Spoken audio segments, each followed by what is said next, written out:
नमस्कार दोस्तों, मैं पारुल चौहान आप सभी का स्वागत करती हूँ आपके अपने परिवार रोजगार विद अंकित में। कैसे हैं आप सभी? आई होप आप सभी अच्छे होंगे, अच्छे से अपनी पढ़ाई कर रहे होंगे और आपका रिवीजन भी अच्छा चल रहा होगा। जैसा कि जानते हैं आप, आज है 15 अगस्त, यानी कि आज है स्वतंत्रता दिवस। तो सबसे पहले आप सभी को मेरी तरफ से और हमारे पूरे RWA परिवार की तरफ से स्वतंत्रता दिवस की हार्दिक शुभकामनाएं। अपनी क्लास को शुरू करने से पहले एक बार आपको बोलना है वंदे मातरम। जय हिंद, जय भारत, जय हिंद, जय भारत, वंदे मातरम। जल्दी से आप सभी लाइव आएंगे ताकि हम क्लास को स्टार्ट कर सकें। जल्दी से प्यारे बच्चों लाइव आ जाएंगे, फटाफट एक बार सेशन के साथ जुड़ जाएंगे ताकि मैं क्लास को स्टार्ट कर सकूं। फटाफट आप सभी लाइव आएंगे।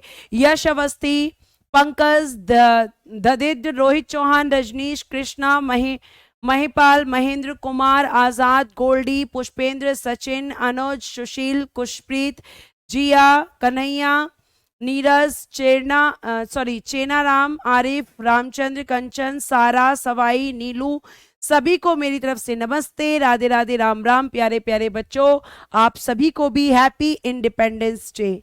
चलिए स्टार्ट करते हैं क्लास को। जैसा कि आप जानते हैं, कल की क्लास में मैंने स्टार्ट किया था इमरजेंसी प्रोविजंस। कल की क्लास में मैंने आपको बताया था, आपकी क्लास में मैं बता रही थी, आपका पहला आपातकाल राष्ट्रीय आपातकाल, ये कौन से पार्ट में है, कहां से लिया गया है, यहां तक की चीजें प्यारे बच्चों कल बताई थी। साथ साथ मैंने आपको बताया था कि आपका जो आपातकाल है वो 3 प्रकार के होते हैं, ठीक है, और कौन कौन से होते हैं ये भी मैंने आपको बताया था। मैं आपसे जिक्र कर रही थी राष्ट्रीय आपातकाल की। ये देखिएगा, राष्ट्रीय आपातकाल।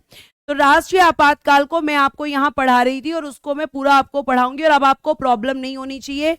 जो मैं हाथ से लिख रही हूं आपको केवल वही नोट्स में लिखना है। ये मैं आपको पहले ही क्लास में बता चुकी हूं कि जो मैं हाथ से लिखूंगी आपको केवल नोट्स में उतना ही लिखना है, ठीक है। आगे चलते हैं, और डिटेल में पढ़ना है तो उसके लिए फिर पीडीएफ्स होंगी।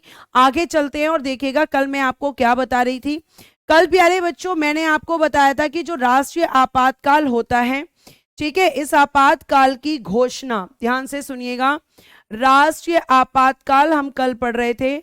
राष्ट्रीय आपातकाल, राष्ट्रीय आपातकाल हम पढ़ रहे थे। नेशनल इमरजेंसी हम पढ़ रहे थे। नेशनल इमरजेंसी, राष्ट्रीय आपातकाल, है ना, बताया था मैंने आपको। और प्यारे बच्चे, ये जो राष्ट्रीय आपातकाल है यह आर्टिकल 352 में है। इसकी घोषणा मैंने आपको बताई थी, कौन करता है? राष्ट्रपति द्वारा। राष्ट्रपति द्वारा, लेकिन मंत्रिमंडल की लिखित अनुमति के साथ, लेकिन मंत्रिमंडल की लिखित अनुमति के बाद, लिखित अनुमति की, लिखित अनुमति के बाद, लिखित अनुमति के बाद, ठीक है, लिखित अनुमति के बाद, यह आपको ध्यान रखना है, लिखित अनुमति के बाद। और ये आपका मैंने बोला था 44 कॉन्स्टिट्यूशन अमेंडमेंट 1978। साथ साथ प्यारे बच्चों मैंने आपको बता दिया था कि भैया इसके आधार कितने होते हैं, इसके ग्राउंड्स कितने होते हैं, यहां तक की चीजें मैंने आपको बताई थी, जिसमें मैंने युद्ध बताया था और मैंने आपको बाह्य आक्रमण यानी कि एक्सटर्नल एग्रेशन बताया था। बाह्य आक्रमण, एक्सटर्नल एग्रेशन, और प्यारे प्यारे बच्चों मैंने आपको बताया था सशस्त्र विद्रोह, यानी कि आर्म्ड रिविलियन, यानी कि जब आपके देश के लोग आपस में हथियारों के साथ लड़ना शुरू कर दें। 44वां संविधान संशोधन 1978 यहां, और आपका ये आपका, अभी मैं बताऊंगी ये संशोधन क्यों किया गया था और मैं इसको यहां पे क्यों लिख रही हूं। आज आप स्टूडियो नहीं गए? नहीं बेटा, मैं स्टूडियो नहीं जा पाई, ठीक है। अब आप मेरी बात को गौर से सुनेंगे। जितना आपका फोकस बोर्ड पे होगा उतना ज्यादा अच्छा होगा। जितना आप जो है, ठीक है, चलो आगे देखिएगा। तो ये 3 आधार होते हैं। उसके बाद प्यारे बच्चों आधार आपको मैंने बता दिए कौन कौन से हैं। अब बात आती है कि अब तक कितनी बार लगा है, अब तक कितनी बार। तो आपको मैंने कल बताया था 3 टाइम्स लगा है, 3 बार लगा है, जिसमें प्यारे बच्चों पहली बार 1961 में जब आपके देश पर चीन का आक्रमण हुआ था, चीन का आक्रमण हुआ था आपके या हमारे प्यारे भारत देश पर। और इस समय आपके जो राष्ट्रपति जी थे, उनका नाम लिखिएगा, राष्ट्रपति जी थे doctor S Radha Krishnan. Doctor S Radha Krishnan आपके राष्ट्रपति जी थे। और इस समय आपके देश के प्रधानमंत्री थे पंडित जवाहरलाल नेहरू। पंडित जवाहरलाल नेहरू जी इस समय देश के प्रधानमंत्री थे। ठीक है बेटा, ध्यान से सुनते रहिएगा। उसके बाद प्यारे बच्चों आपकी दूसरी इमरजेंसी लगी 1971 में, जब हुआ पाकिस्तान का आक्रमण। यानी कि ये एक्सटर्नल एग्रेशन के बेस पर लग रही हैं। और इस समय आपके देश के राष्ट्रपति जी कौन हैं? नाम लिखिएगा वीवी गिरी साहब। वीवी गिरी जी आपके देश के राष्ट्रपति हैं। और पीएम है इस समय आपके देश की इंदिरा गांधी जी। ठीक है, इंदिरा गांधी जी। अब ध्यान से सुनना, इंदिरा गांधी जी हैं चाइना 1962, मैंने दोनों जगह 61 लिख दिया, आई एम सॉरी, चेक करती हूँ इसको। 1962, यस बिल्कुल सही है, 1962। ठीक है, उसके बाद थर्ड इमरजेंसी आपकी लगी है 1975 में। और यहां पर क्या था? आंतरिक अशांति। आंतरिक अशांति यानी कि इंटरनल डिस्टरबेंस। ध्यान से सुनना, यहीं से आपका इंटरनल डिस्टरबेंस, प्यारे बच्चों यहां पर इंटरनल डिस्टरबेंस यानी आंतरिक अशांति के आधार पर। और जब ये लगी थी तो आपके देश के राष्ट्रपति जी थे फखरुद्दीन अली अहमद साहब। फखरुद्दीन अली अहमद साहब, ठीक है, ये हुआ करते थे। और प्यारे बच्चे आपके देश की जो पीएम थी वो अभी भी सेम इंदिरा गांधी जी थी। इंदिरा गांधी जी। क्लियर है प्यारे बच्चे? ये आपकी 3 इमरजेंसी। और तीनों के समय में, जी बेटा 1962 ही होगा, गलती से मैंने 61 लिख दिया था। ठीक है, अब देखिए यहां पे क्यों 44वां संविधान संशोधन हुआ, आखिर ऐसा क्या कर दिया गया था, आखिर ऐसा क्या हुआ था। तो आप मेरी बात को बहुत गौर से और बहुत ध्यान से सुनेंगे। प्यारे बच्चे 1971 की सेकेंड इमरजेंसी चल रही थी। ठीक है, सारी इमरजेंसी आपकी जो कौन से नंबर की? सेकेंड नंबर की इमरजेंसी चल रही थी और इंदिरा गांधी जी की सरकार थी। और प्यारे बच्चे ये सेकेंड इमरजेंसी खत्म भी नहीं हुई थी और इंदिरा गांधी जी ने आंतरिक अशांति के आधार पर फखरुद्दीन अली अहमद साहब से कहकर तीसरी इमरजेंसी डिक्लेयर करवा दी। तीसरी इमरजेंसी डिक्लेयर करवा दी। किससे कहकर प्यारे बच्चों? तो आप कहेंगे कि मैम फखरुद्दीन अली अहमद साहब से कहकर। और इंदिरा गांधी जी ने बेटा इस बारे में किसी से कोई बात नहीं की, जबकि आपका संविधान भी कहता है कि अगर कोई भी डिसीजन पीएम को भी लेना है तो मंत्री परिषद के साथ ही लेना चाहिए, मंत्री परिषद के साथ ही लेना चाहिए। किसने कहा? संविधान ने। लेकिन इंदिरा गांधी जी ने अपने आधार पर फखरुद्दीन अली अहमद साहब से कहकर कहा कि इंटरनल डिस्टरबेंस के बेस पर इमरजेंसी को डिक्लेयर कर दीजिए। यानी इंदिरा गांधी जी ने अपने पद का दुरुपयोग किया, प्रधानमंत्री पद का दुरुपयोग किया। और प्यारे बच्चों 1971 और 75 की जो इमरजेंसी है ये दोनों आपकी एक साथ खत्म हुई। यहां पे हम कह सकते हैं 1978 में फिर क्या हुआ देखिएगा जरा।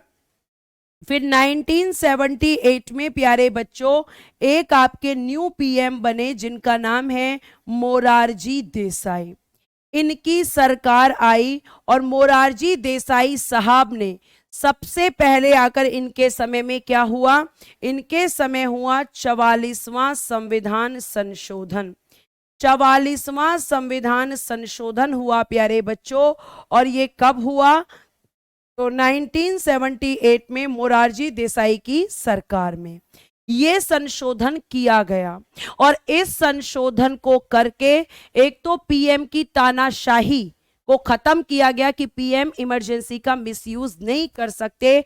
इसलिए प्यारे बच्चों यहां क्या किया गया कि राष्ट्रपति इमरजेंसी की घोषणा तो करेंगे, लेकिन जब उन्हें मंत्रिमंडल यानी कि कैबिनेट की रिटर्न परमिशन मिलेगी, जब आपके देश की कैबिनेट इन्हें रिटर्न परमिशन देगी, तब यहां पर आपकी इमरजेंसी लगेगी।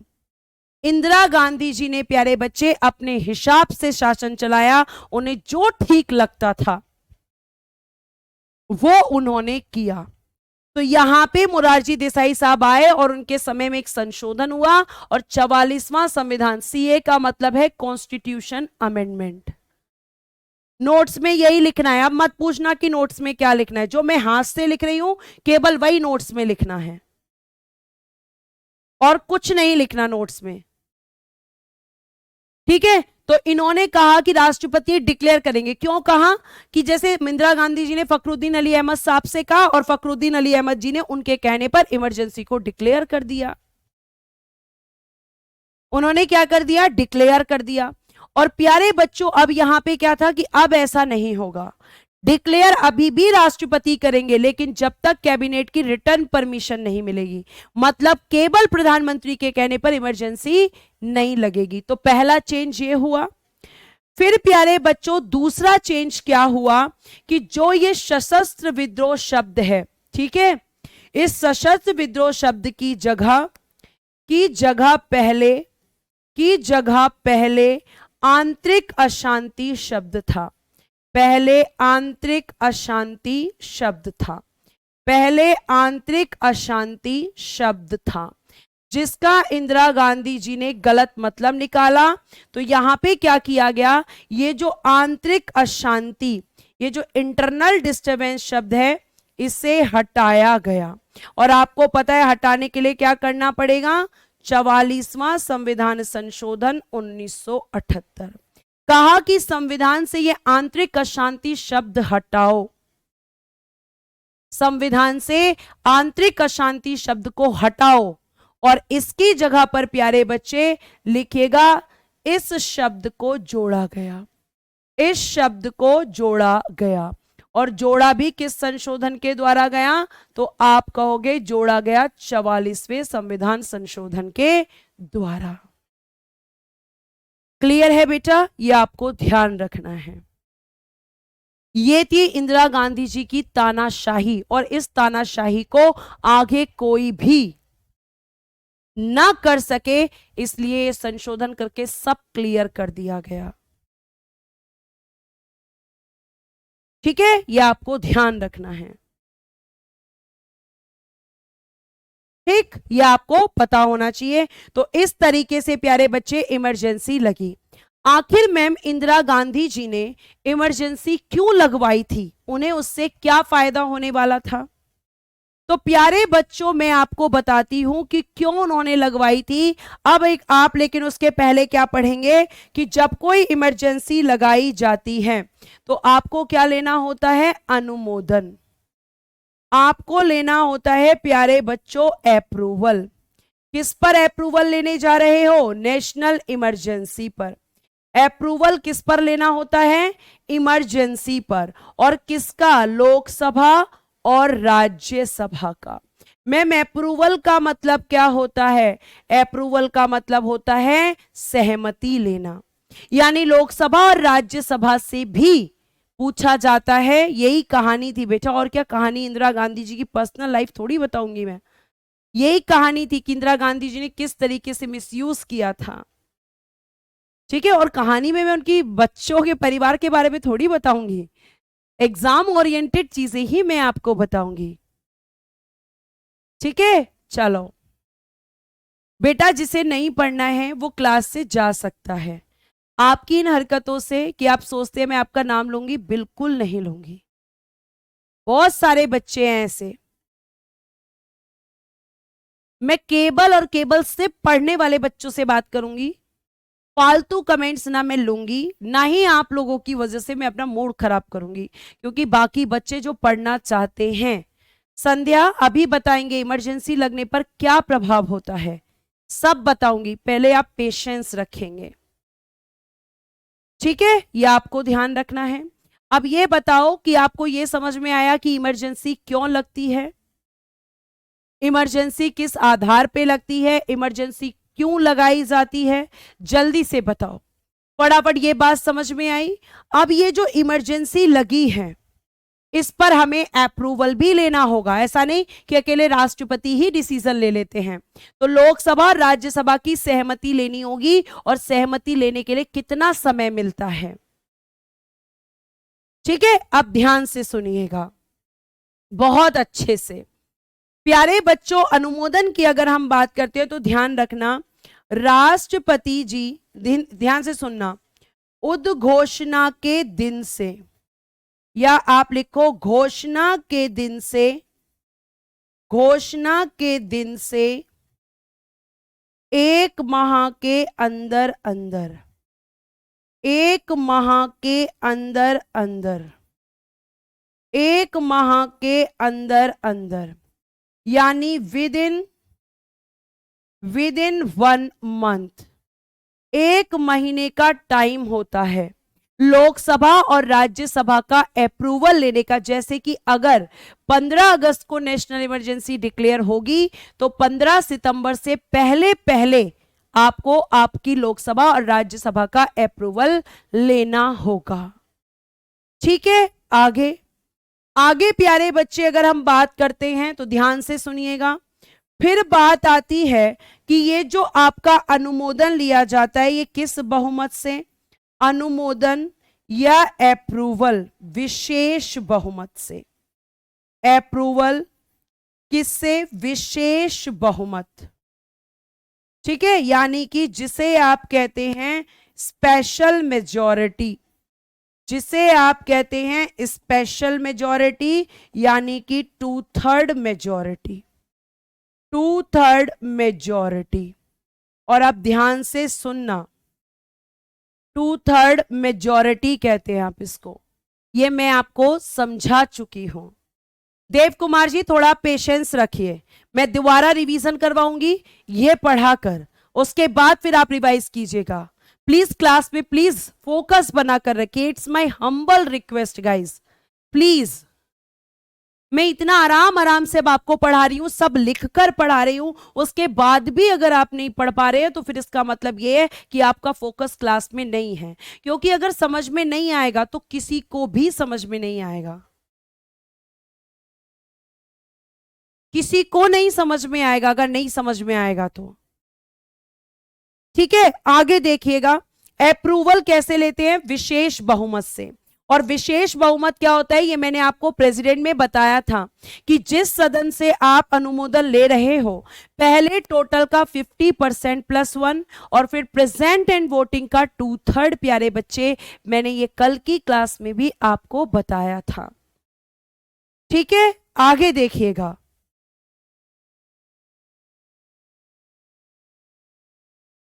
आगे उसके बाद प्यारे बच्चों ध्यान से, अब अनुमोदन तो ध्यान रखना, एक बार अनुमोदन से, एक बार अनुमोदन से, एक समझ लो दो अपने आप समझ में आ जाएंगी, से 6 माह तक लागू, एक बार अनुमोदन से 6 माह तक लागू, यानी कि 1 टाइम आप अप्रूवल लोगे तो 6 मंथ तक आप इसको एग्जीक्यूट कर सकते हो। मैम लेकिन अगर हमें 6 महीने से ज्यादा लगानी हो तो, अगर हमें 6 महीने से आगे बढ़ाना हो तो प्यारे बच्चे 6 महीने बाद फिर अप्रूवल, मैम फिर लगानी हो तो फिर 6 महीने बाद फिर अप्रूवल, फिर लगानी हो फिर अप्रूवल।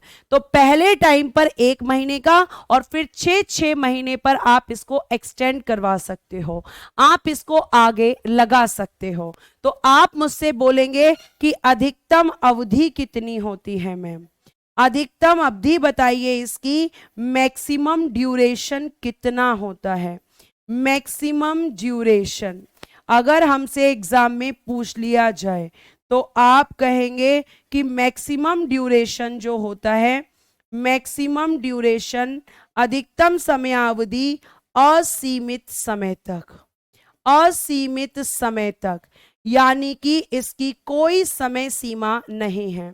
यानी मैं एक वर्ड में कह सकती हूं इनडेफिनाइट। हम क्या कह सकते हैं, इनडेफिनाइट प्यारे बच्चों कह सकते हैं कि 6 महीने के अप्रूवल पर मैम हम इसको हर आपके असीमित समय तक के लिए एक्सटेंड कर सकते हैं। जिस बार आपकी लोकसभा और राज्यसभा अप्रूवल नहीं देंगी उसी टाइम ये खत्म हो जाएगी। तो ये होता है अप्रूवल। अब अप्रूवल के बाद जो आपका बहुत ज्यादा क्वेश्चन आ रहा है वो आ रहा है कि ये बताइए इसका प्रभाव क्या पड़ता है मैम, हमारे देश पर इसका इफेक्ट क्या होता है। तो प्यारे बच्चे देखना प्रभाव, पहला प्रभाव शक्तियों का केंद्रीयकरण, शक्तियों का केंद्रीयकरण हो जाता है, केंद्रीयकरण यानी कि प्यारे बच्चे centralisation of powers, centralisation of powers. Ma'am इसका क्या मतलब है, देखो मैंने आपको एक सूची बताई थी, ध्यान से सुनना, राज्य सूची। तो आप मुझे कमेंट बॉक्स में बताएंगे कि राज्य सूची पर कानून कौन बनाता है, राज्य सूची पर कानून बनाने का अधिकार किसको है, ये मैंने आपको शेड्यूल 7 में बताया था। बताइए राज्य सूची पर कानून कौन बनाता है, बताइए जल्दी से। अनुमोदन का मतलब है सहमति, विशाल कुमार, मतलब राष्ट्रपति जी उनसे पूछते हैं लोकसभा और राज्यसभा से कि ये इमरजेंसी ठीक है, क्या हम इसे कंटिन्यू कर सकते हैं या नहीं, विशाल कुमार। कौन बनाता है, वेरी गुड पूजा बिश्नोई, बिल्कुल सही आपने आंसर दिया है। और पहला आंसर फिर तोशी ने दिया है, फिर रोहित ने दिया है, जो बच्चे पढ़ते हैं वो आंसर देंगे। राज्य सरकार यानी कि स्टेट गवर्नमेंट यहां पर बनाती है, कौन बनाता है, स्टेट गवर्नमेंट यानी कि राज्य सरकार कानून बनाती है, राज्य सरकार कानून बनाती है। लेकिन बेटा ध्यान से सुनना, ठीक है, लेकिन लिखिएगा, लेकिन आपातकाल के समय, राष्ट्रीय आपातकाल की बात कर रही हूं मैं, लेकिन आपातकाल के समय इस सूची पर कानून, इस सूची पर कानून केंद्र सरकार, केंद्र सरकार बनाती है, केंद्र सरकार बनाती है। यानी कि आपकी स्टेट की पावर भी किसके पास चली जाती है, सेंटर के पास। और स्टेट गवर्नमेंट के लिए लॉ कौन बनाता है, इसके लिए लॉ बनाता है लेजिस्लेचर, विधानमंडल, और केंद्र सरकार के लिए संसद। तो संसद कानून, अब केंद्र सरकार के लिए कानून कौन बनाता है, तो मैम संसद बनाती है। तो संसद ही इस लिस्ट पर कानून बनाएगी, लेकिन किस समय, तो आपको ध्यान रखना है कि आपकी संसद कानून बनाएगी आपातकाल के समय, किस लिस्ट पर, इस राज्य सूची पर। लेकिन मैं आज की बात करूं तो आज नॉर्मल सिचुएशन है, स्टेट गवर्नमेंट अपने स्टेट लिस्ट पर और सेंट्रल गवर्नमेंट आपकी यूनियन लिस्ट पर लॉ बना रही है। तो जब नॉर्मल सिचुएशन होती है तो पावर्स का डिसेंट्रलाइजेशन होता है, लेकिन जब आपातकाल लगता है तो पावर का सेंट्रलाइजेशन हो जाता है, यानी कि आपका केंद्र शक्तिशाली हो जाता है, यानी कि आपका केंद्र शक्तिशाली हो जाता है। ये आपको ध्यान रखना है प्यारे बच्चों, ये आपको ध्यान रखना है, ठीक है, आपको ध्यान रखना है। 1 मिनट।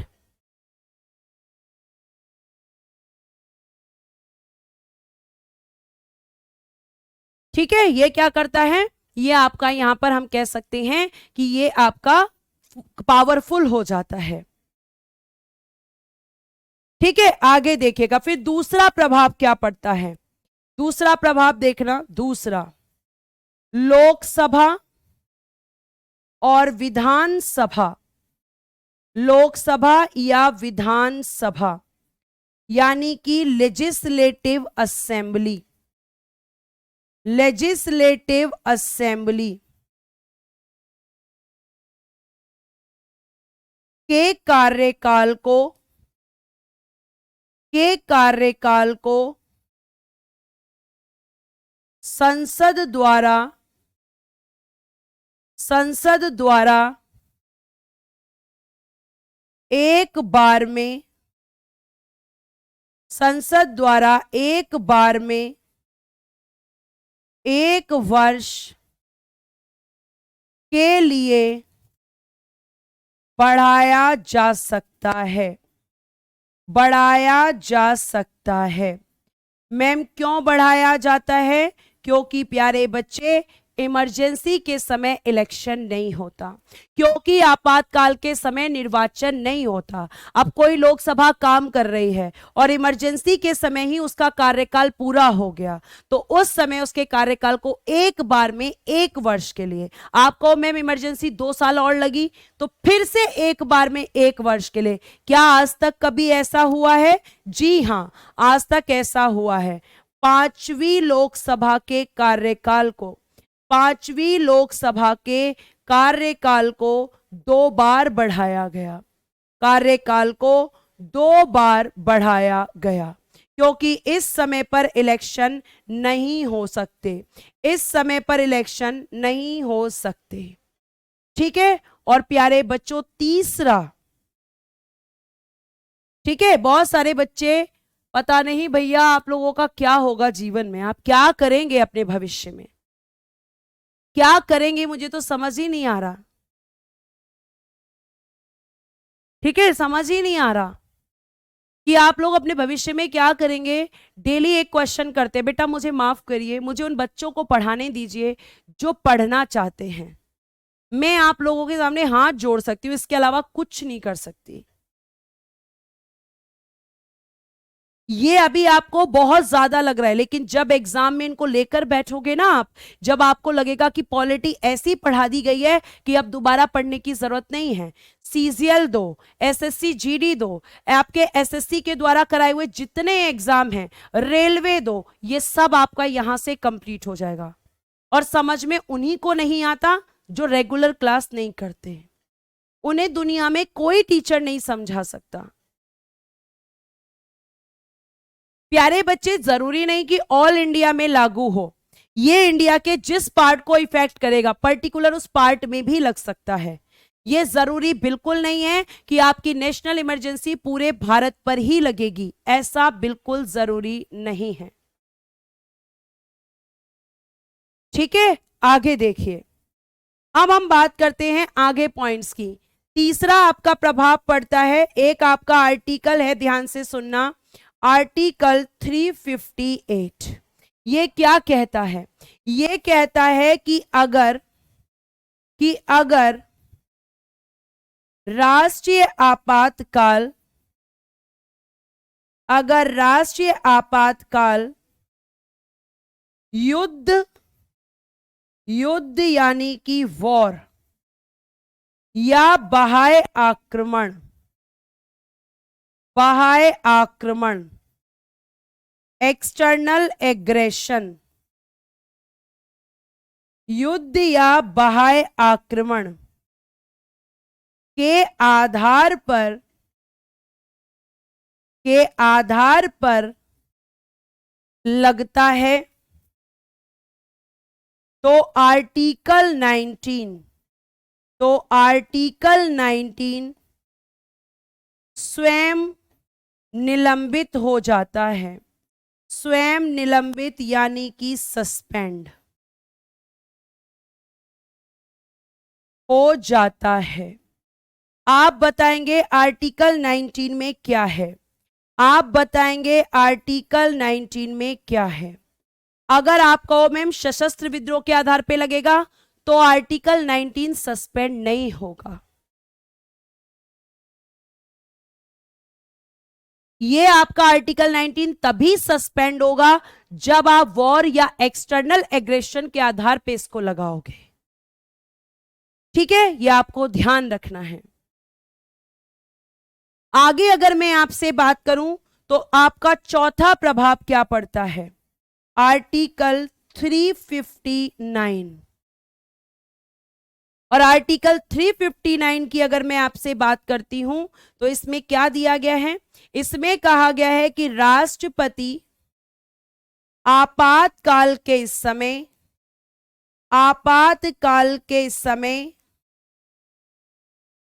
आर्टिकल 20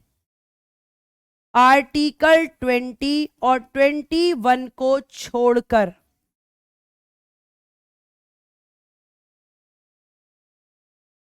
जिन मौलिक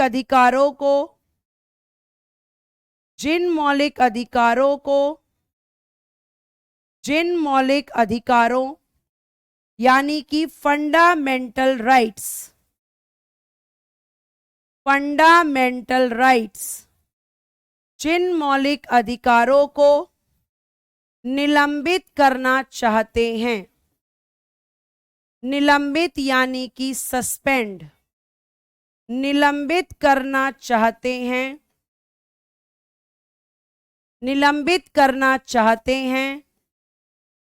उन्हें निलंबित कर सकते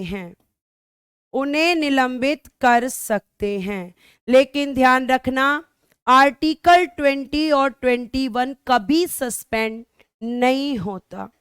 आर्टिकल 20 और 21 कभी भी सस्पेंड प्यारे बच्चों नहीं होगा, ये आपको ध्यान रखना है। आर्टिकल 19 में क्या है ये मैंने आप लोगों से पूछा था और किसी ने भी अभी तक आंसर नहीं दिया है।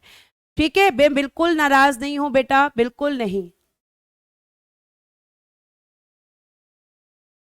बिल्कुल सही है खुशी कि मैम आर्टिकल 19 में स्वतंत्रताएं हैं। तो स्वतंत्रता कब खत्म होंगी आपकी, स्वतंत्रता खत्म होगी आपकी जब यहां पर 19 वाली, जब आपका आपातकाल युद्ध या बाह्य आक्रमण के आधार पे लगेगा। तो 358 केवल आर्टिकल 19 की बात करता है और 359 सारे फंडामेंटल राइट्स की बात करता है। और ये क्वेश्चन पूछे जाते हैं, एसएससी जीडी ने ये क्वेश्चन पूछा है कि कौन से आर्टिकल्स कभी भी निलंबित नहीं होते। तो आर्टिकल 20 और 21। कुशल राज जी, मैं केवल मेन वर्ड्स को इंग्लिश में लिख सकती हूं, हाथ से टोटल हिंदी टोटल इंग्लिश बिल्कुल पॉसिबल नहीं है, ये इम्पॉसिबल है चीजें। जैसे आप कह रहे हैं कि टोटल हिंदी टोटल इंग्लिश हाथ से ही लिखो, तो फिर उसमें आपका पॉलिटी पढ़ाने में मुझे 4 महीने लग जाएंगे। ठीक है, इसके लिए पीडीएफ है, पीडीएफ भी आपको दी जाएगी, लेकिन अब ऐसे नहीं दी जाएगी मिक्स करके नहीं, जो मैं हाथ से लिखूंगी वो एक तरफ और आपका पीडीएफ एक तरफ। ठीक है, अब यहां पे आपने प्रभाव पढ़ लिए, उसके बाद आपका अगला क्वेश्चन ये होना चाहिए कि भाई एक मिनट, आपका अगला क्वेश्चन होना चाहिए कि इसे वापस कौन लेता है, वापस कौन लेता है। तो वापस भी लेते हैं प्यारे बच्चे राष्ट्रपति, और वापस लेने के लिए अप्रूवल की जरूरत नहीं होती। अब आप एक बार यहां पे देख लीजिए ध्यान से, अगर मैं आपसे बात करूंगी राष्ट्रीय आपातकाल के बारे में, ठीक है, आपातकाल के बारे में एक बार मैं क्विक रिवीजन दे देती हूं ताकि आगे की आपको अच्छे से समझ में आ जाए।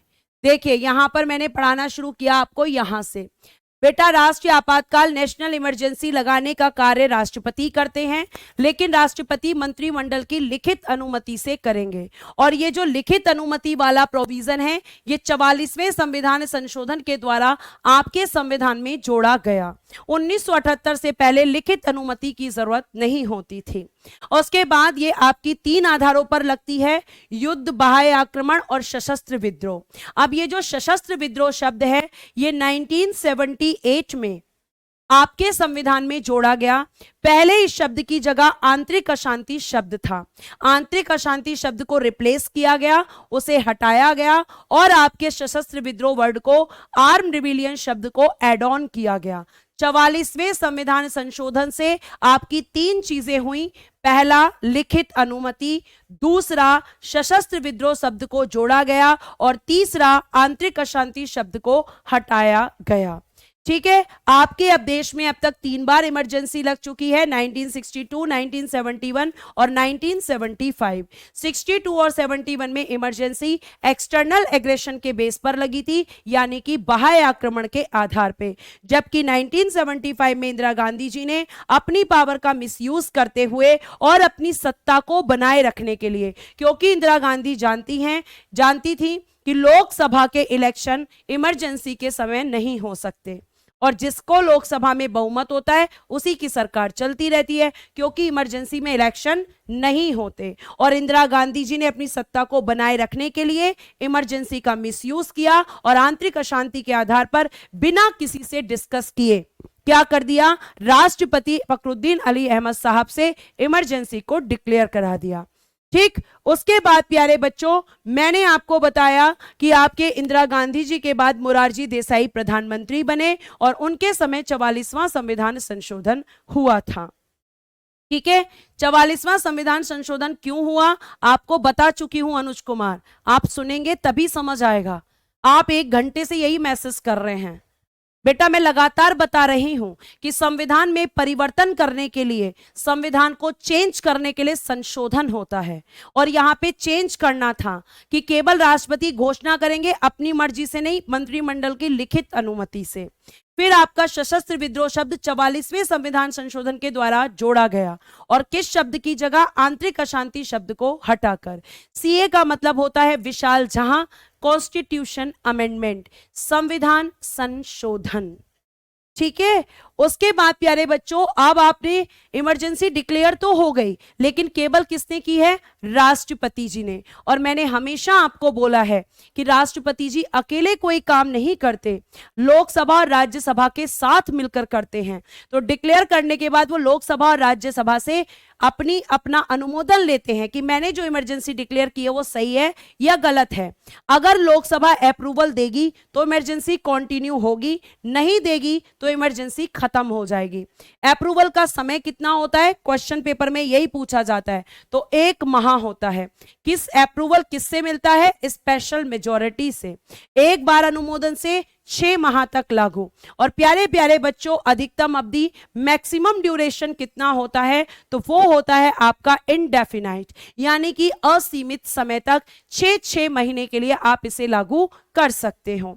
फिर बात आती है इसका प्रभाव क्या पड़ता है, तो इसका प्रभाव पड़ता है कि आपकी जो शक्तियां हैं उनका सेंट्रलाइजेशन हो जाता है, यानी कि केंद्र सरकार मजबूत हो जाती है और वो संघ सूची के साथ साथ राज्य सूची पर भी कानून बनाने लगती है।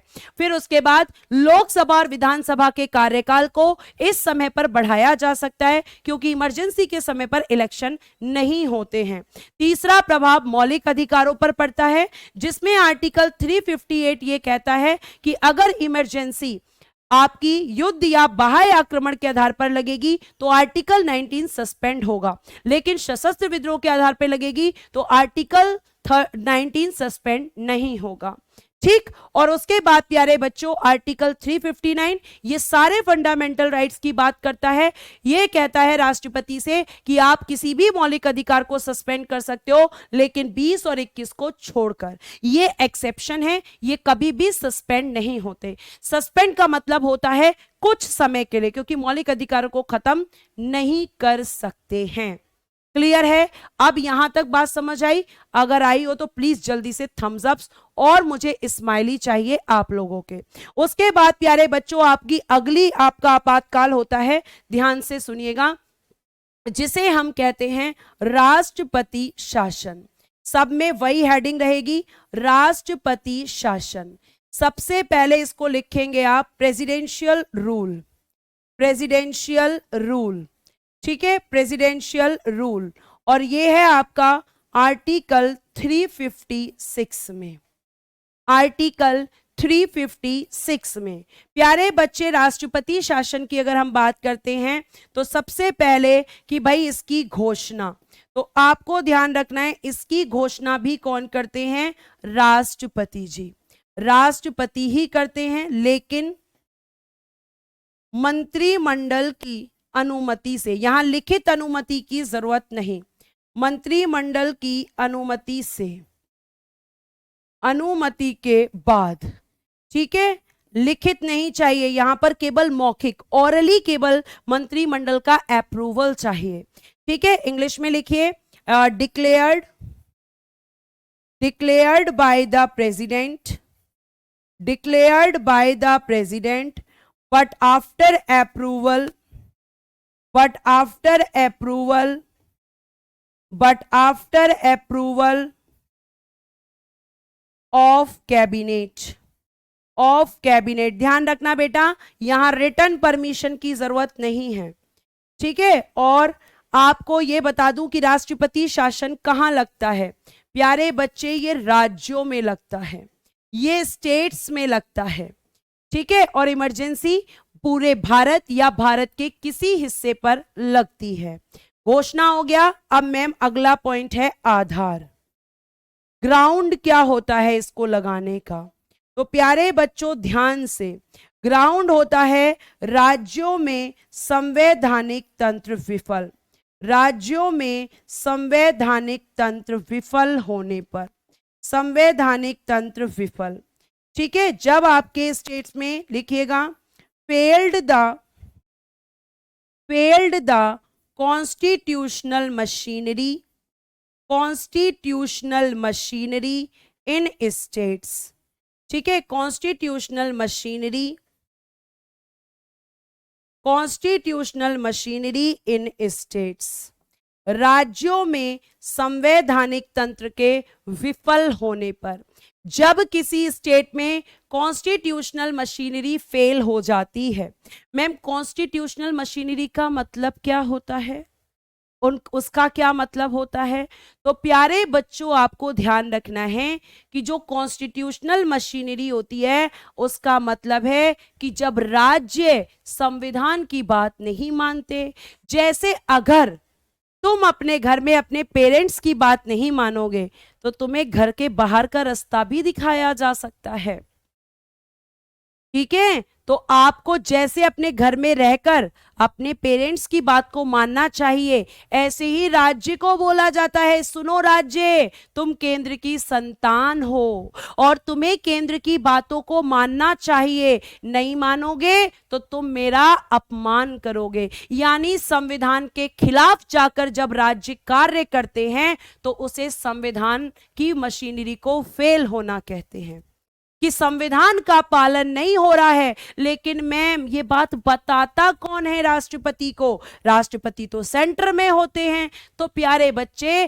केंद्र सरकार अपना एक एजेंट बिठा कर रखती है, और वो एजेंट कौन होता है? ध्यान रखना, ध्यान रखना, राज्यों में संवैधानिक तंत्र, राज्यों में संवैधानिक तंत्र, संवैधानिक तंत्र यानी कि कॉन्स्टिट्यूशनल मशीनरी विफल हो चुकी है, विफल हो चुकी है, विफल हो चुकी है। इसकी सूचना, इसकी सूचना यानी कि इंफॉर्मेशन, इसकी सूचना, इसकी इंफॉर्मेशन राज्यपाल, राज्यपाल, राज्यपाल यानी कि गवर्नर, राज्यपाल रिपोर्ट बनाकर, रिपोर्ट बनाकर राष्ट्रपति को देते हैं, राष्ट्रपति को देते हैं। ठीक है, और इन्हीं की रिपोर्ट के आधार पर, ठीक है, आगे लिख सकते हो, राज्यपाल की रिपोर्ट के आधार पर, राज्यपाल की रिपोर्ट के आधार पर, रिपोर्ट के आधार पर उस राज्य में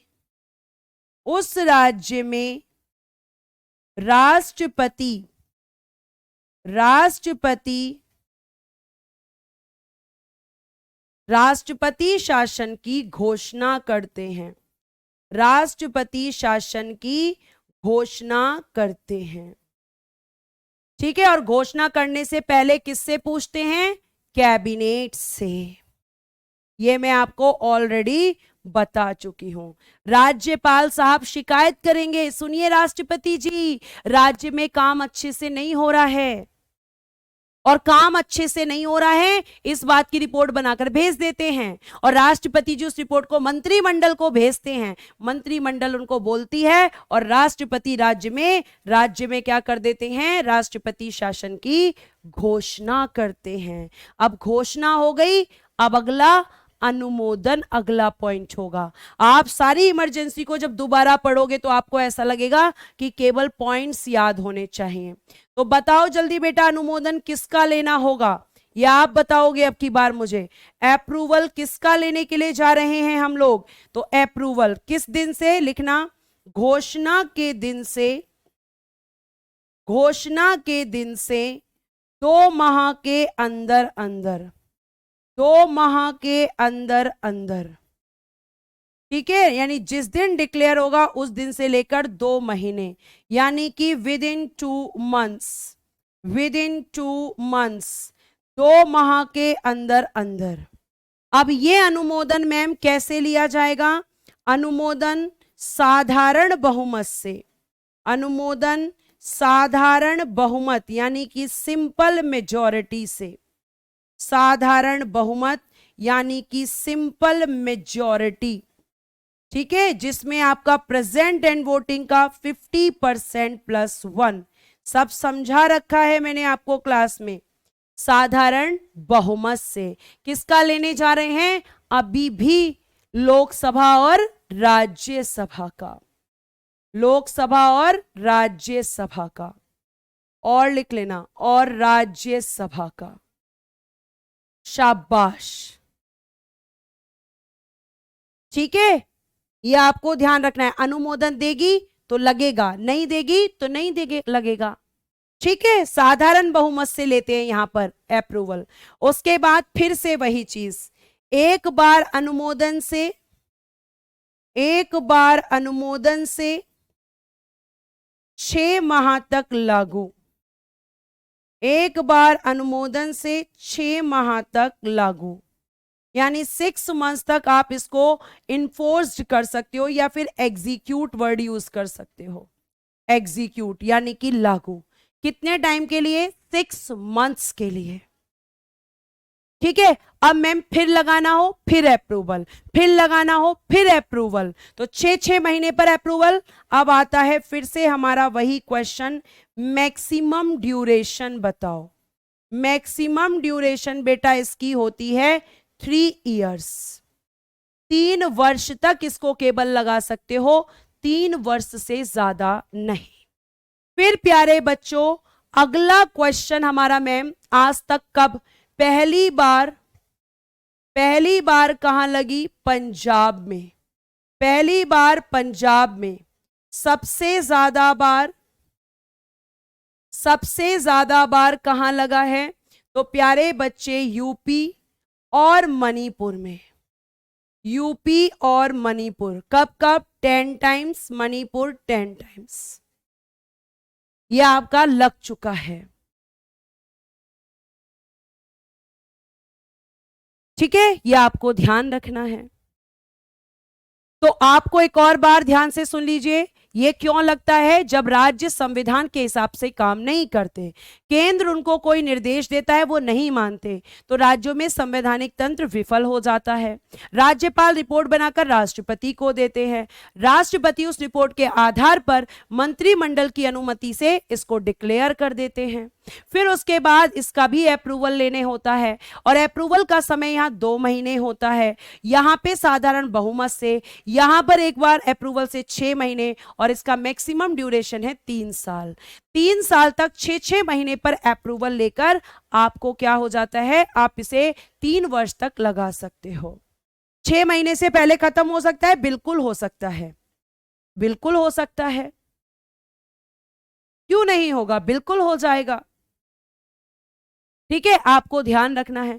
अब फिर उसके बाद में आपका लास्ट क्वेश्चन कि इसका इफेक्ट क्या होता है, इसका प्रभाव क्या पड़ता है। तो प्यारे बच्चे, इसका केवल एक ही प्रभाव है जो आपको लिखना है, शक्तियों का केंद्रीयकरण। और शक्तियों का केंद्रीयकरण क्या होता है, ये मैंने अभी अभी आपको समझाया है। शक्तियों का केंद्रीयकरण यानी कि centralisation of powers, centralisation of powers. ठीक है, यानी कि राज्य सूची पर कानून कौन बनाएगा? केंद्र सरकार। पीछे बताया है, मैक्सिमम ड्यूरेशन को हिंदी में बोलेंगे अधिकतम समयावधि। अभी पीछे तो लिखा था बेटा अधिकतम समयावधि। ठीक है, और इसका एक ही इफेक्ट होता है, फंडामेंटल राइट्स पर नहीं पड़ता, लोकसभा के कार्यकाल को नहीं बढ़ाया जाता, विधानसभा के कार्यकाल को नहीं बढ़ाया जाता। ठीक, उसके बाद प्यारे प्यारे बच्चों आपका लास्ट होता है, लिखिएगा वित्तीय आपातकाल। वित्तीय आपातकाल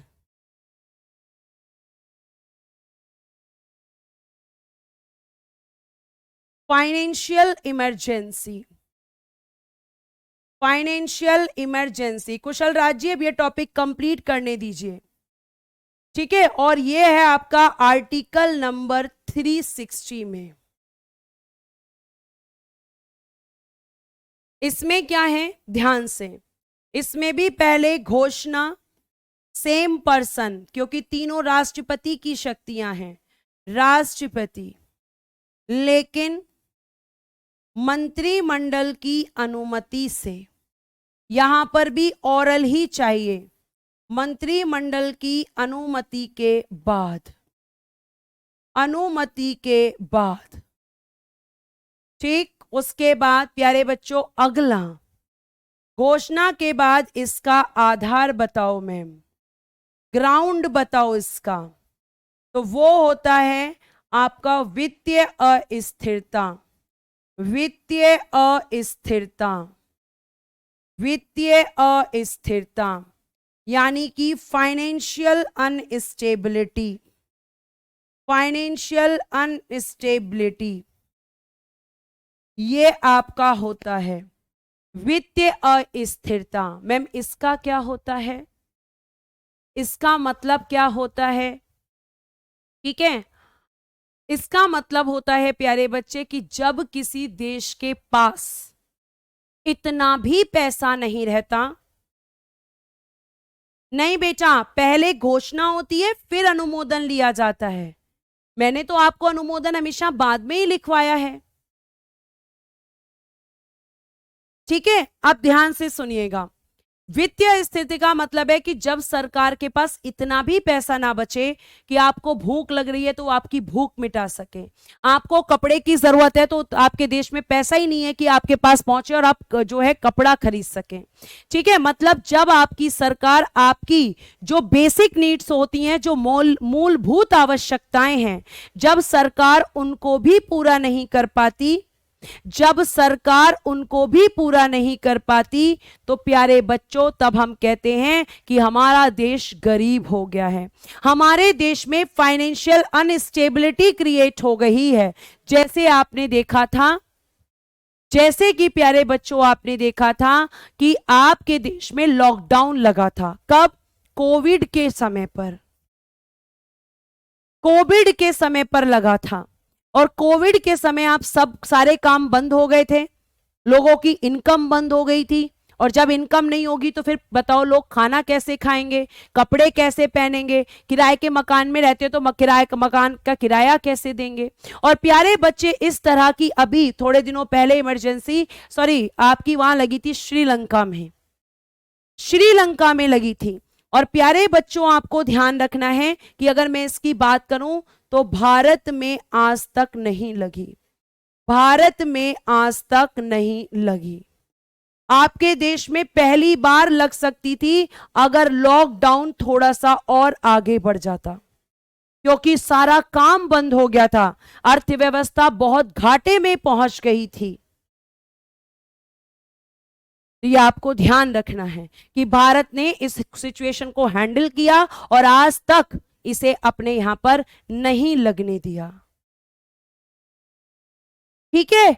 और प्यारे बच्चों, आपको एक और बात बताऊं यहां पर, मैं जरा ध्यान से सुनना कि ये जो इमरजेंसी है, अगर हम इसकी बात करते हैं तो अगला क्वेश्चन फिर से वही कि अनुमोदन क्या होता है, अप्रूवल लेने के लिए जाना होता है। और यहां पे अप्रूवल फिर से किसका अप्रूवल, बेटा घोषणा के बाद अप्रूवल लिया जाता है लोकसभा और राज्यसभा का। मतलब आपके राष्ट्रपति ये पूछते हैं कि मैं जो ये इमरजेंसी लगाया हूं वो बस सही है या गलत है। लोकसभा और राज्यसभा का अप्रूवल लेना जरूरी, अप्रूवल का मतलब है सहमति। जैसे आप कोई पढ़ाई में काम करने जाओ और आप मुझसे पूछो कि मैम ऐसा करना सही होगा, मैं ऐसा करना चाहता हूं, उसी को कहते हैं अप्रूवल लेना, अनुमोदन लेना, सहमति लेना, ये होता है अप्रूवल। ठीक है, लोकसभा और राज्यसभा का। और प्यारे बच्चे, अप्रूवल किस दिन से, तो घोषणा के दिन से, घोषणा के दिन से। जैसे आपने 15 अगस्त को घोषणा की है तो आपको 15 अक्टूबर के अंदर अंदर, मतलब 2 महीने होते हैं यहां पर भी, घोषणा के दिन से 2 माह के अंदर अंदर, ठीक है, 2 माह के अंदर अंदर। और यहां पर अप्रूवल कैसे लिया जाएगा, सेम साधारण बहुमत, साधारण बहुमत, यानी कि सिंपल मेजॉरिटी, सिंपल मेजॉरिटी। और अगर मैं आपसे बात करूं यहां पर कि आपका एक बार अनुमोदन से, एक बार अनुमोदन से असीमित समय तक लागू, असीमित समय तक लागू, असीमित समय तक लागू। यहां पे बच्चों 6-6 महीने पर अप्रूवल लेने की जरूरत नहीं है।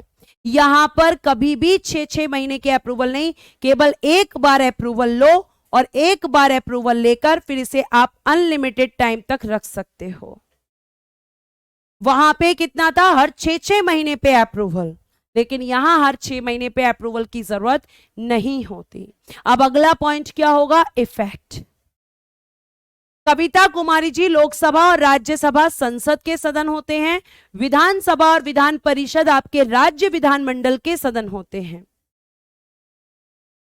धीरे धीरे सारे प्रश्नों के उत्तर आपके पास होंगे। मैम अगर लोकसभा और राज्यसभा मना कर दे, इमरजेंसी कैंसिल हो जाएगी, जी कल्पना जी कैंसिल हो जाएगी। अब जाकर पता चला, चलो तुम्हें पता तो चल गया। आगे अब बात करते हैं कि भाई इसके इफेक्ट क्या होंगे।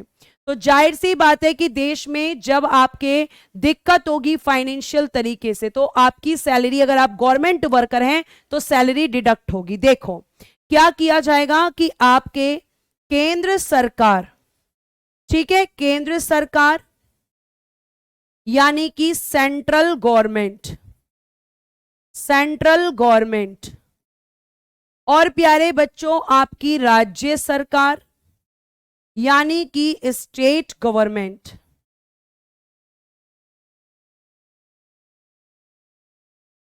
ठीक है, आपकी केंद्र सरकार, राज्य सरकार, इस गवर्नमेंट के जितने भी एम्प्लॉइज होंगे, जितने भी कर्मचारी होंगे, सभी के वेतन में कमी, सभी के वेतन में कमी होगी। जैसे लॉकडाउन के टाइम पर भी आपने देखा था कि गवर्नमेंट एम्प्लॉयज की सैलरी का डिडक्शन किया गया था, उसमें कमी की गई थी। ठीक है, आगे अगर मैं आपसे बात करूं, अगला प्रभाव उच्चतम और उच्च न्यायालय। उच्चतम और उच्च न्यायालय के न्यायाधीशों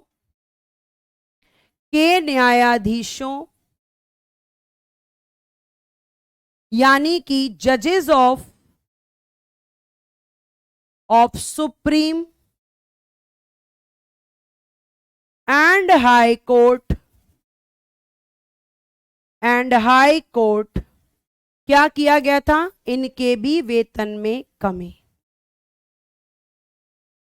और आपको पता है कि आपके देश में राष्ट्रपति जी ने भी अपना वेतन कटवाया था लॉकडाउन के टाइम पर। तो ये आपकी 3 इमरजेंसीज होती हैं जो आपके देश में लग सकती हैं, जिसमें से 2 लग चुकी हैं, तीसरी आज तक नहीं लगी। अब मुझे बताओ, आपको ये सारी चीजें समझ आई? और अब कोई क्वेश्चन है, लेकिन यहां से पर्सनल मत जाना। मुझे क्वेश्चन करने लगो मेरी गर्लफ्रेंड छोड़ के चली गई, उसका सॉल्यूशन नहीं है, उसका सॉल्यूशन तुम्हारे पास है। क्यों छोड़ के चली गई ये तुम्हें पता होगा।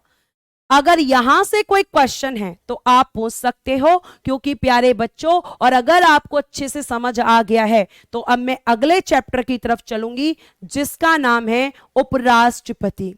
जिसका नाम है प्यारे बच्चों उपराष्ट्रपति। और प्यारे बच्चे, इसे भी वापस कौन लेता है? इसे भी वापस कौन लेता है? इसे भी वापस लेते हैं राष्ट्रपति।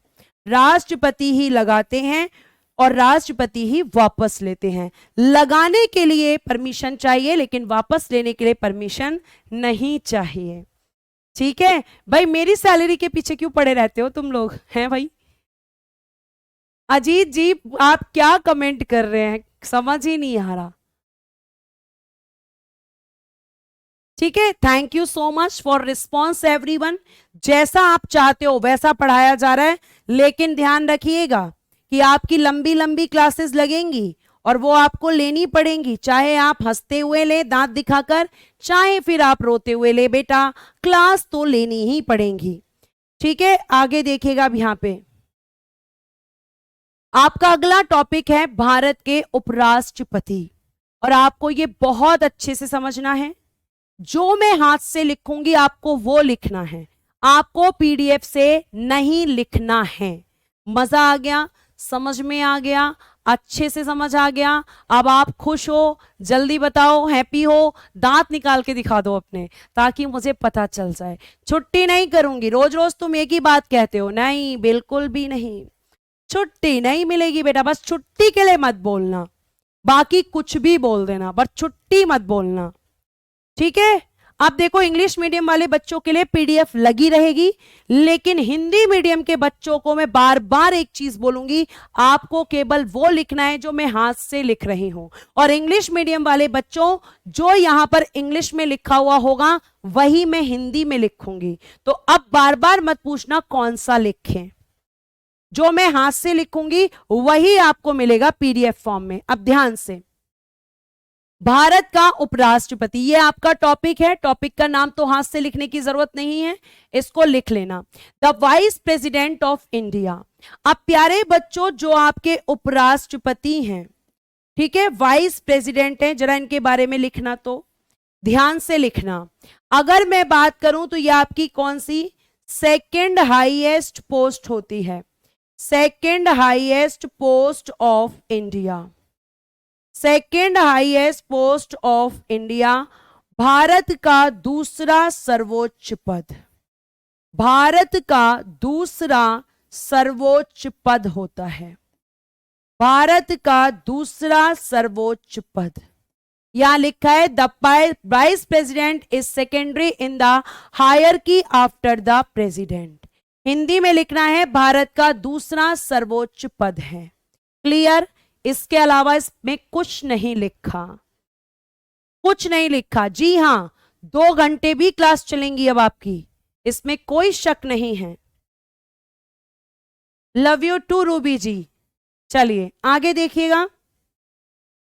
आगे फिर हम बात करते हैं आर्टिकल 63 क्या कहता है। आर्टिकल 63 क्या कहता है, ठीक है, सल्यूट भी आ रहे हैं, क्या बात है। आज तो मतलब खुशी का ठिकाना ही नहीं है तुम्हारी, है ना। चलो ध्यान से सुनो। अब इंग्लिश मीडियम वाले बच्चे ये लिखेंगे जो पीडीएफ में, और हिंदी वाले वो लिखेंगे जो मैं बता रही हूं। आर्टिकल 63 क्या कहता है? यह कहता है कि भारत का एक उपराष्ट्रपति होगा। भारत का एक उपराष्ट्रपति होगा, ठीक है, उपराष्ट्रपति होगा। इंग्लिश में पढ़िए एक बार। There will be a vice president of India. Bharat में कौन होते हैं? एक उपराष्ट्रपति होते हैं।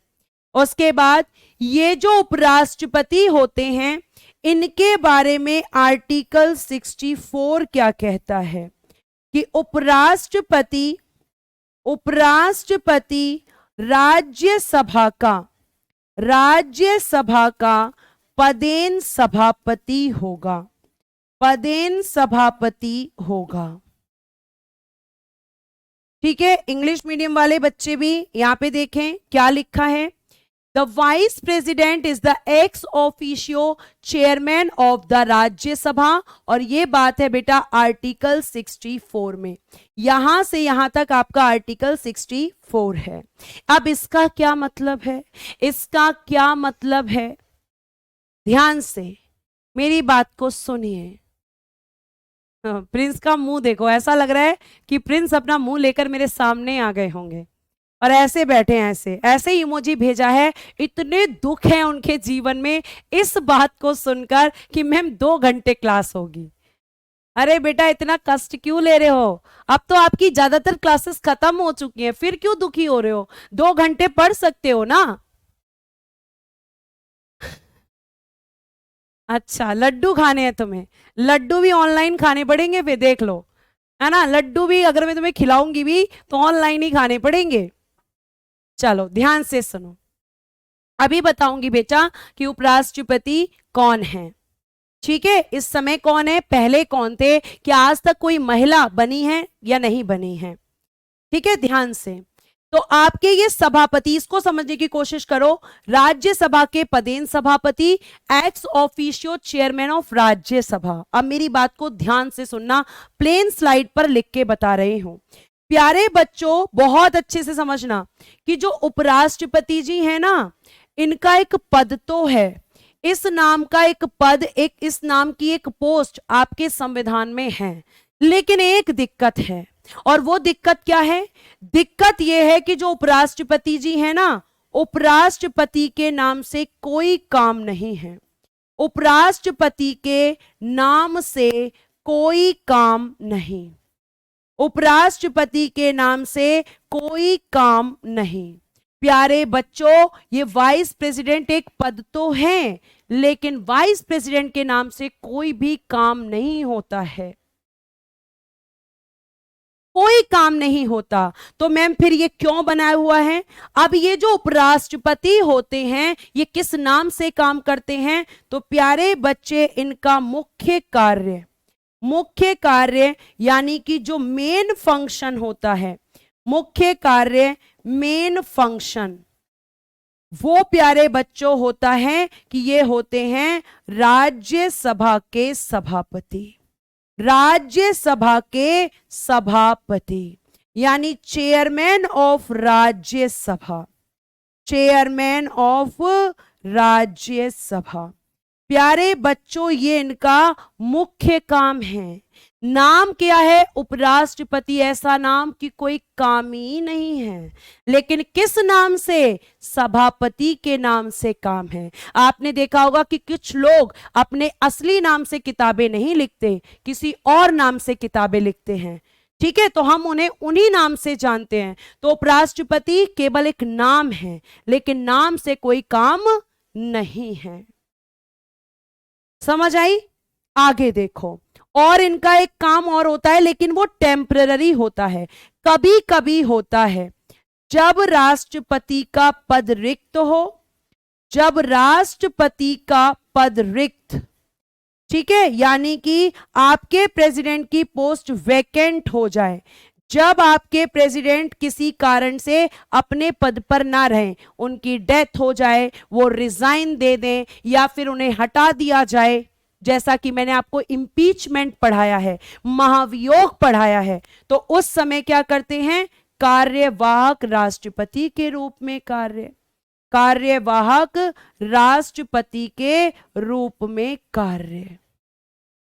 कार्यवाहक राष्ट्रपति के रूप में कार्य। और ये किस आर्टिकल में करते हैं, तो आर्टिकल 65 में, और राज्यसभा के सभापति या आपके आर्टिकल 64 में, ठीक है। राज्यसभा के पदेन सभापति लिख देना, एक्स ऑफिशियो लगा देना, यहां एक्स ऑफिशियो।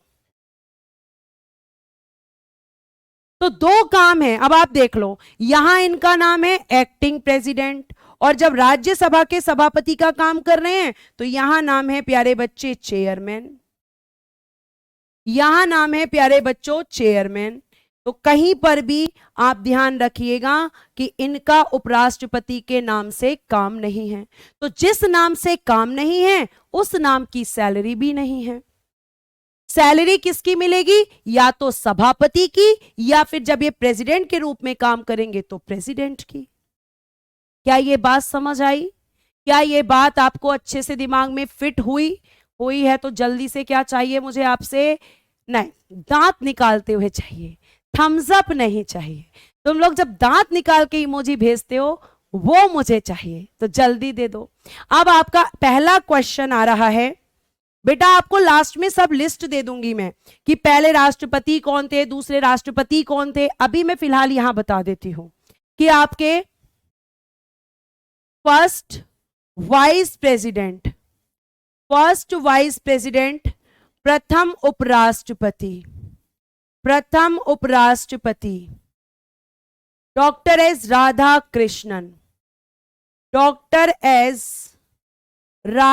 कृष्णन, ये first vice president of India थे।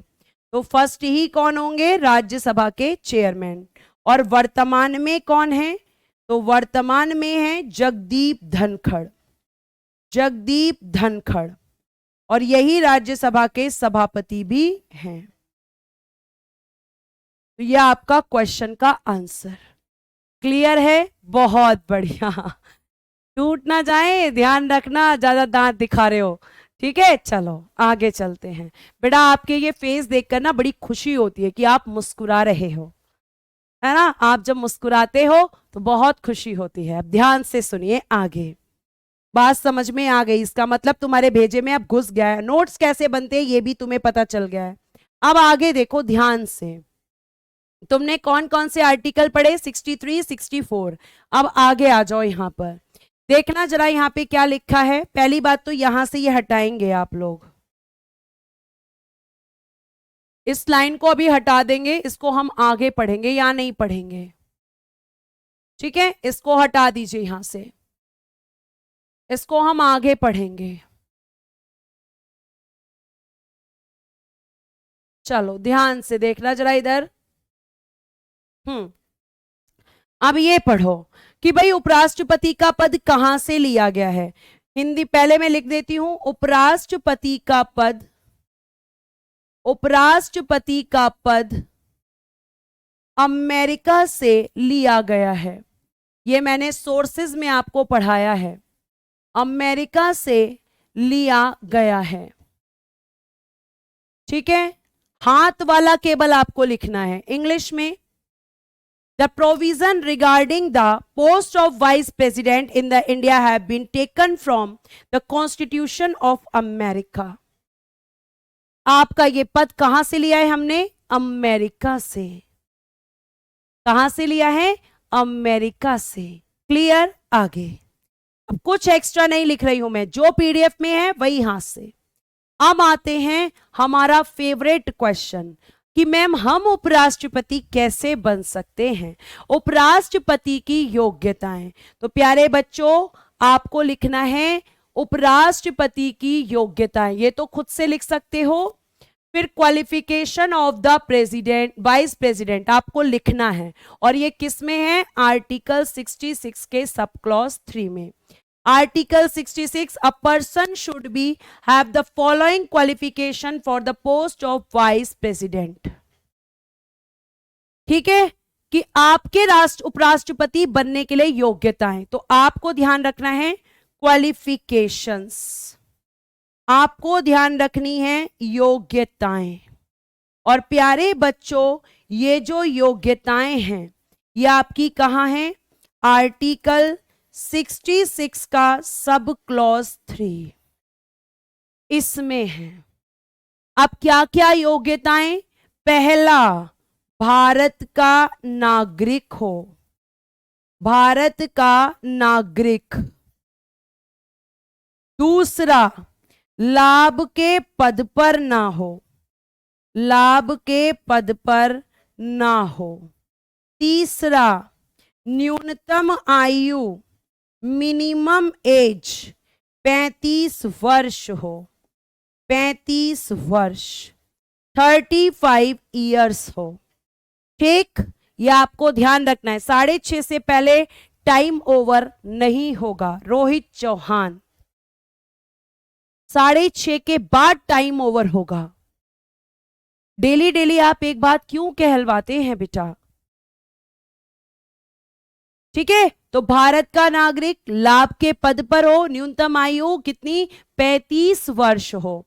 साथ साथ प्यारे बच्चों आगे लिखो, पागल ना हो। ठीक है, जो राष्ट्रपति में है वही सब। दिवालिया ना हो, दिवालिया ना हो।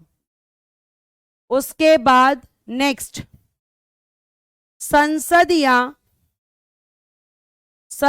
या विधानमंडल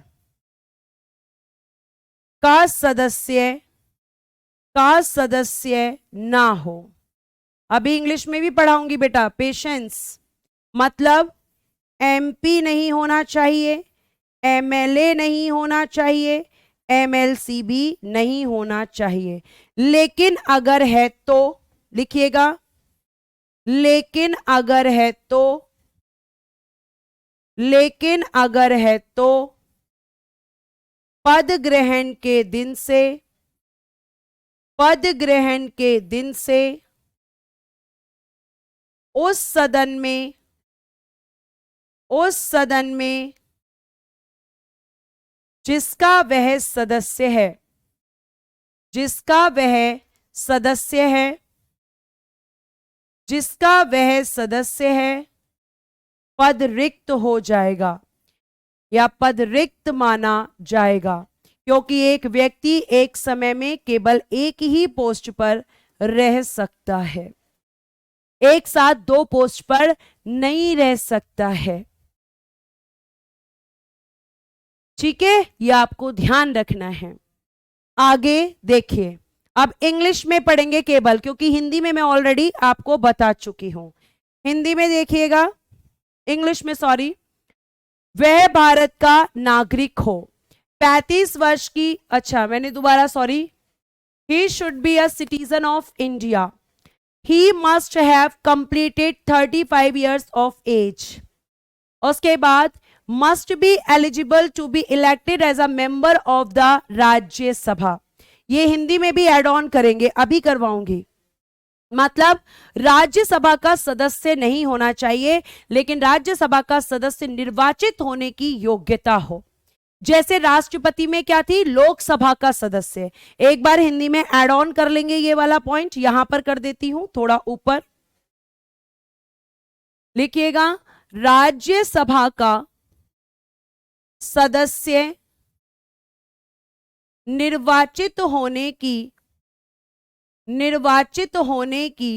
योग्यता हो। ध्यान रखना बेटा, केवल योग्यता हो, होने की योग्यता हो, लेकिन सदस्य नहीं होना चाहिए। देखो नीचे लिखा हुआ है, सदस्य नहीं होना चाहिए, केवल एलिजिबिलिटी होनी चाहिए। ठीक है, इंग्लिश में एक पॉइंट ये हो गया। फिर उसके बाद में इंग्लिश में और भी लिख लीजिए, यहां पूरे नहीं है। नेक्स्ट लिखिएगा, do not unsound mind, do not unsound mind उसके बाद do not insolvent, do not insolvent, do not hold office of the profit, office of the profit, office of the profit. ठीक है, आगे देखिए क्या लिखा है इंग्लिश में। ठीक है, जो मैंने हिंदी में लिखवाया है आपका ये वाला पॉइंट, ये आपका किस में है, आर्टिकल लिख दीजिएगा, आर्टिकल 66 का सब क्लॉज 2 कि संसद या विधानमंडल का सदस्य ना हो। ठीक है, अब इंग्लिश में देखिएगा, इंग्लिश मीडियम वाले बच्चों को भी बता रही हूं और हिंदी वालों को भी, दोनों को साथ लेकर चल रही हूं। Article 66 subclause 2, the vice president shall not be a member of either house of parliament of either house of the legislature।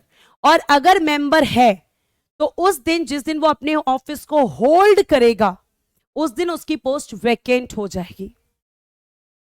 जो पीडीएफ में लिखा है हिंदी मीडियम वाले बच्चे उसे नहीं लिखेंगे, इंग्लिश मीडियम वाले बच्चे वो लिखेंगे जो मैंने अंडरलाइन किया है। दोनों की प्रॉब्लम सॉल्व है, अब कोई दिक्कत नहीं होनी चाहिए। एक एक पॉइंट क्लियर किया है आज। ठीक है, आगे अब देखिए, उसके बाद फिर हमें किसकी जरूरत होती है। उसके बाद प्यारे बच्चों, आपने इंग्लिश में और हिंदी में दोनों में पढ़ा था प्रस्तावक और अनुमोदक, पढ़ा था। यस या नो लिखिए जल्दी से। प्रपोजर्स एंड सेकेंडर्स, यही चैलेंज होता है, प्रपोजर्स एंड सेकेंडर्स। ये राष्ट्रपति में भी मैंने आपको पढ़ाया था। प्रपोजर्स मतलब जो कैंडिडेट का नाम लेकर आते हैं, और सेकेंडर्स मतलब जो कि आपके उस प्रपोजल को एक्सेप्ट करते हैं, जिसमें मैंने लड़का और लड़की के प्रपोजल के बारे में आपको बताया था। तो प्रपोजर्स यहां कितने होंगे, 20। प्रेसिडेंट में कितने थे आपके, 50-50, यहां 20-20। The name of candidate for the office of the vice president shall be proposed by at least 20 voters and rejected by as many 100 voters। हाँ, एक मिनट, नहीं यहां पे ठीक करना जरा, ये गलत हो गया, इंग्लिश में ठीक करना। वैसे इंग्लिश में आप क्या कर सकते हो बेटा, इतना सब लिखने की जरूरत ही नहीं है। एक मिनट, ये सब लिखने की जरूरत ही नहीं है। आप भी इंग्लिश मीडियम वाले बच्चे भी केवल लिखो प्रपोजर्स,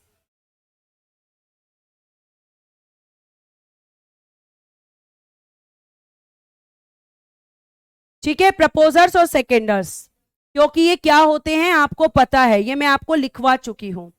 तो प्रपोजर्स यही लिखो बस, ये मत लिखना, इतना सब आपको लिखने की जरूरत नहीं। तो कितने प्रपोजर्स चाहिए, 20, और कितने seconds ma'am, 20। Yes ma'am, yes ma'am, yes ma'am, सबने लिखा है, क्योंकि जो रेगुलर क्लास कर रहे हैं उन्हें पता है पूरा प्रेसिडेंट की तरह ही चीजें चल रही हैं। फिर प्यारे बच्चे, प्रेसिडेंट की तरह ही यहां पर क्या होती है, तो आपको ध्यान रखना है 15,000। यहां पे अगर आप लिखना चाहते हो तो यहां पे by proposals by at least 20 voters and accepted by as 20 voters। अब ठीक है, ठीक। अब यहां पे क्या चाहिए, जो आपको चाहिए जमानत राशि, जिसे आप कहते हैं प्यारे बच्चे, आप कहते हैं सिक्योरिटी अमाउंट। ये भी प्रेसिडेंट में पड़ी है, यस या नो, कितनी, यहां पर भी सेम 15,000 रुपए। ठीक है, इसको पूरा लिखना, सिक्योरिटी अमाउंट, यस या नो लिख के भेजिए, 15,000। और ये किसे जमा करनी होती है, जो मैम वाइस प्रेसिडेंट के इलेक्शन में कैंडिडेट होते हैं। जैसे अगर ए कैंडिडेट है, बी कैंडिडेट है, सी है, डी है, ये 4 कैंडिडेट हैं, तो चारों को 15,000 रुपए, चारों को 15,000 रुपए। वेरी गुड, अनीता ने लिख दिया है कि मैम डिपॉजिट करने होंगे, मैम जमा करने होंगे, कहां पर, आरबीआई में। और बेटा ये सीज कब हो जाती है, जल्दी से बताओ, आरबीआई इसको सीज कब कर लेती है, आरबीआई इसको वापस कब कर नहीं करती, मतलब कब अपने पास रख लेती है? तो आप कहेंगे जब किसी उम्मीदवार को, जब किसी उम्मीदवार को कुल मतों का, कुल वैध मतों का, यानी total valid votes, total valid votes, कुल वैध मतों का 1/6 मत प्राप्त नहीं होता, 1/6 मत प्राप्त नहीं होता,